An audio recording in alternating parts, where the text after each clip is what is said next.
Today we are talking about the marriage abnormalities in the most beautiful village in Africa. This beautiful village is so beautiful that they call it Small London. It's so beautiful, but they have unattractive marital practices.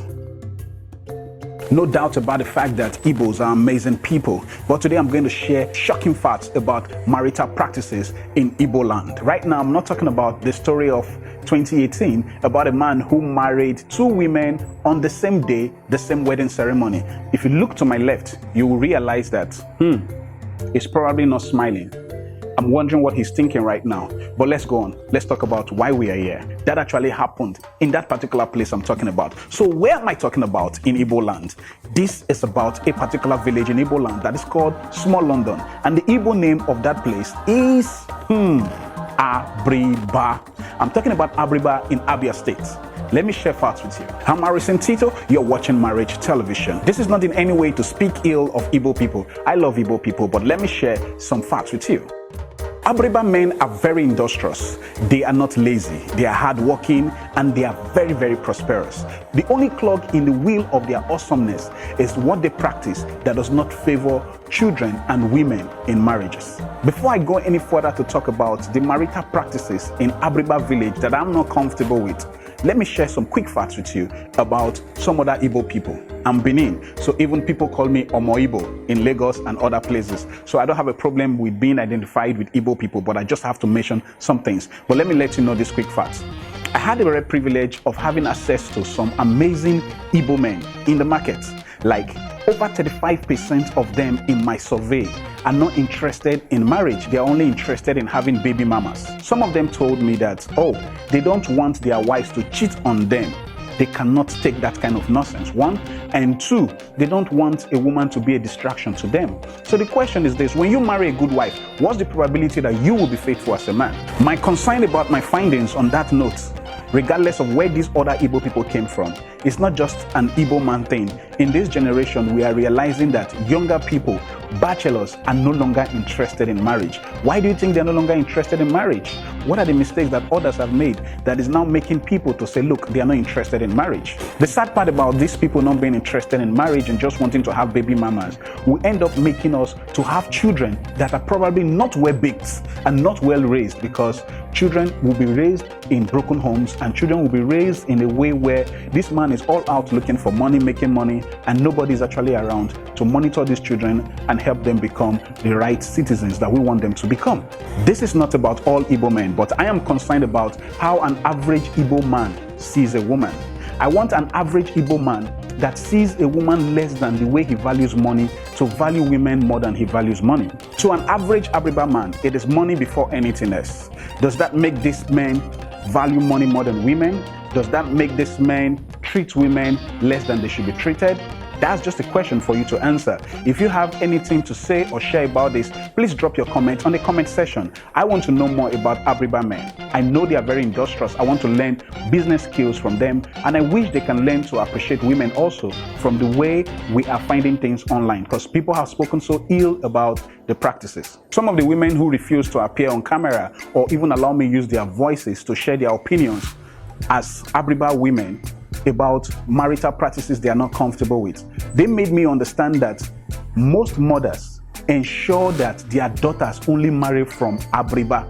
They don't like to marry outsiders, because if you marry an outsider, that is a probability or a proof from the way they see it that no Abriba man was able to marry you, probably because you are useless, you are worthless, or you are wayward. That is why no man was able to marry you in Abriba land. So you have decided to go all out and marry from another place. This puts so much pressure on these women and make them to have limited choice in terms of wanting to pick the right person they want to marry, since they are only constrained to wanting to marry from Abriba land. When a man dies, the wife is supposed to go back to her own father's house.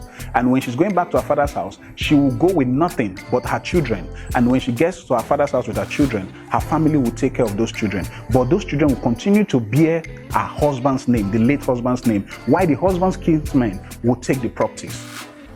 My question is this: is it right for a man to be wealthy, and at the end of the day when he dies, his kinsmen will take the property, while the woman goes back to her father's house with her children and she happens to go suffer where she's going back to without any plan for the future of this woman or the children. Guess what? Some of these women whispered to me and told me they have started making their personal plans without the knowledge of their husbands, and they are trying to make sure they have their personal investments for the sake of their children, so that when their husband passes away, they will be able to have something to fall back on, instead of going back to the poor homes they are coming from, or to go back to nothing when their parents are no longer alive. One of the reasons Abriba is considered the most beautiful village in Africa is not just the beauty, it's the fact that these men actually come together to ensure that they make Abriba beautiful and amazing. But one thing I noticed, they have this idea and this principle that, oh, if you are coming to invest and build a house in Abriba, make sure you build something that is better than what anyone else has ever done. That is why that place is so beautiful, and that is why people call it small London, because it's a competition and you try to outshine what someone else has built. So you have to always do what is better than what is already in place. What is the value of the beauty of a land when the women and children from that place are not comfortable with the fear they have for their future, even when they are living in wealthy homes today?